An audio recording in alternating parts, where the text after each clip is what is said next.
Fort Canning Hill now has a new heritage gallery and enhanced spice garden. Now, they were supposed to open last year, but it all got delayed because of the pandemic and a manpower crunch. The heritage gallery is housed in the newly refurbished Fort Canning Centre. National Development Minister Desmond Lee was at the launch today. At the same time, there's a new Fort Canning Park book. It documents the flora and history of Fort Canning's 9 gardens. The enhancements are part of a rejuvenation blueprint for Fort Canning. Our work on the Fort Canning Master Plan does not stop here. We will continue to make further enhancements to improve the visitor experience at Fort Canning Park. For example, we will revamp the playground at Jubilee Park next year. And we hope that with all these enhancements, Fort Canning Park will become an even more beloved green space for all Singaporeans. From the old to a new lease of life, this area at Fort Canning Park has been spiced up and expands from the existing garden. It features pepper, thyme, chilies, and many more, making it Singapore's most diverse spice garden. There are 180 varieties of plants here, with the history of Singapore's spice trade weaved into the panels here.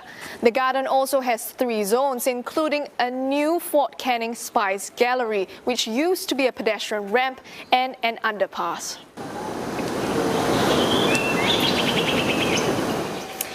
And over here at the gallery, there are interactive elements to help visitors learn about spices and what they're used for. For example, over here, cloves are used to relieve toothaches, and cardamom is used to relieve high blood pressure. There are also replicas of a provision shop and an indoor gardening setup.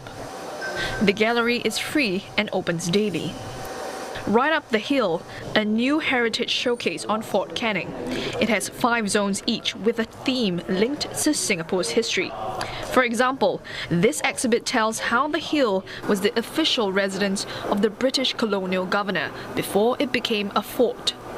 In planning and curating the gallery, we consulted archaeologists and historians to make sure that we get the narrative and the story as accurate as possible before we plan the zones to tell the history and story of Fort Canning based on the different era throughout the years.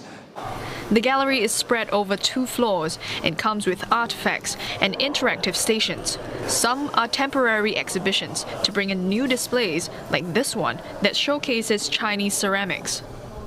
It covers from Neolithic all the way down to Qing and Republic. So we have the Qing pieces here, we have Tang, we have Neolithic, early Ming, we have Song also, and of course we have this colorful sort-out ware, or what is more correctly known as Zhangzhou ware.